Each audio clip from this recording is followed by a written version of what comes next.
مفتی صاحب کوئی فقر و فاقہ اور تنگدستی دور کرنے کا وظیفہ بتائیں۔ دیکھیں، اصل بات یہ ہے کہ اللہ کے نبی صلی اللہ علیہ وسلم نے امت کو یہ تعلیم دی ہے، اور حضرات صحابہ کرام کا بھی یہی معمول رہا کہ جب بھی کوئی پریشانی، مصیبت، فقر و فاقہ، تنگدستی آ جائے تو ہم رجوع اللہ کریں، اللہ رب العزت کی طرف رجوع کریں، تہجد کا اہتمام کریں، 2 رکعت نفل پڑھ کر یقین کے ساتھ اللہ رب العزت سے دعا کریں تو انشاءاللہ دعا قبول ہوتی ہیں۔ ہم بہت ساری دعائیں کرتے ہیں، اگر وہ دعائیں ہمارے حق میں دنیا میں بہتر ہے، اللہ رب العزت ہمیں وہ عطا فرماتے ہیں۔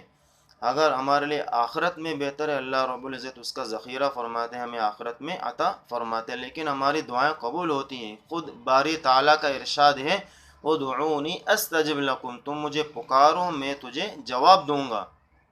یہ اللہ رب العزت کا ارشاد ہے۔ ہم یقین کے ساتھ دعا مانگیں، ہماری دعائیں قبول ہوتی ہیں۔ ایک مومن کی شان نہیں، ایک مسلمان کی یہ شان نہیں کہ وہ شکوہ شکایت کرے۔ ہم دن رات اللہ رب العزت کی مختلف نعمتوں کو مختلف اوقات میں استعمال کرتے ہیں، ہمیں چاہیے کہ ہم اللہ رب العزت کا شکر ادا کریں۔ اللہ رب العزت نے ارشاد فرمایا، لَإِن شَكَرْتُمْ لَأَزِيدَنَّكُمْ، اگر تم میرا شکر ادا کرو گے میں تجھے ضرور بھی ضرور زیادہ دوں گا۔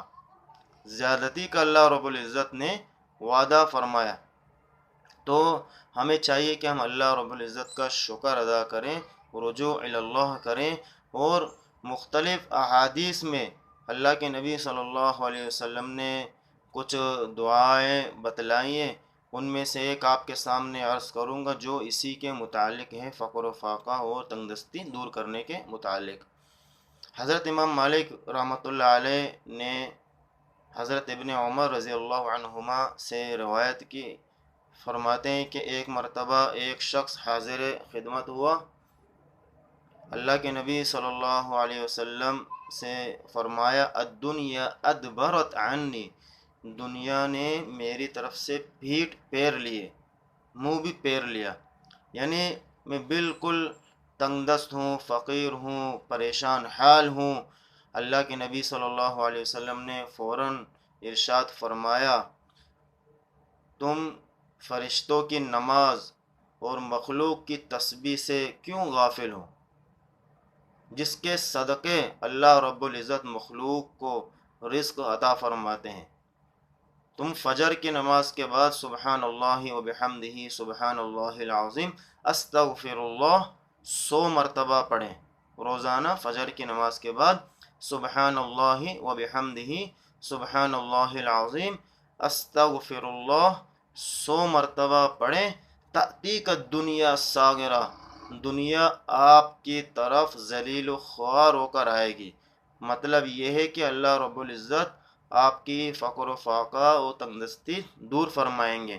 چنانچہ وہ شخص چلا گیا، چند مدت کے بعد حاضر خدمت ہوا، فرمایا کہ اللہ رب العزت نے اس تسبیح کی بدولت مجھے اتنی مال دولت عطا فرمائی کہ میرے پاس رکھنے کی جگہ نہیں۔